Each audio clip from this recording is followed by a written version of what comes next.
दिव्यांग बांधवांसाठी दिला जाणारा निधी सन 2023 पासून ते 2025 पर्यंतचे अद्याप मिळाला नसल्यामुळे सोमवारी 2 डिसेंबर रोजी दिव्यांग बांधवांनी ठाणे महापालिकेसमोर आंदोलन छेडले होते।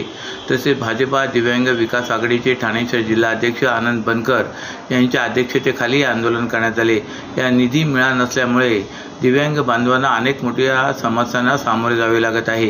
या दिव्यांगांची आर्थिक परिस्थिती बिकट असल्याने गेले 2 वर्षे दिवाळी गोडीने साजरी करू शकले नाहीत। यामुळे सन 2023 ते 2025 पर्यंतचा निधी सरसकट तात्काळ उपलब्ध करून द्यावा अशी मागणी आंदोलकांकडून करण्यात आली।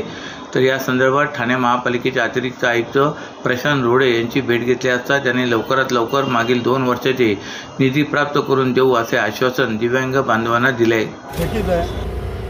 23-24 आणि 24-25 तर आपला दिव्यांग बांधव जो अजून म्हणजे अक्षरशः आमच्या दिव्यांग बांधवांना निधी न मिळाल्यामुळे त्यांची दिवाळी उपाशी गेलेली आहे, दिवाळी कोरी गेलेली आहे आणि वारंवार चौकशी करत असताना सुद्धा महानगरपालिका याच्यावर कोणताही विचार करत नाही आहे किंवा दिव्यांगांना निधी देण्याच्या बाबतीमध्ये सकारात्मक भूमिका घेतलेली नाही आहे। आज आमच्या भारतीय जनता पार्टीचा मी ठाणे जिल्हा अध्यक्ष आनंद बनकर या माध्यमातून आम्ही एक आंदोलन घेतलेलं आहे महानगरपालिकेवर। आता आमच्या जे कमिटी आहे या संदर्भात आम्हाला बोलवलं होतं आणि उपायुक्त जे रोडे साहेब आहेत त्यांनी आम्हाला आश्वासन दिलेलं आहे की 2 वर्षाचा निधी तुम्हाला आम्ही देणार आहोत आणि आता जस्ट त्यांचं पत्र वगैरे आम्हाला या संदर्भामध्ये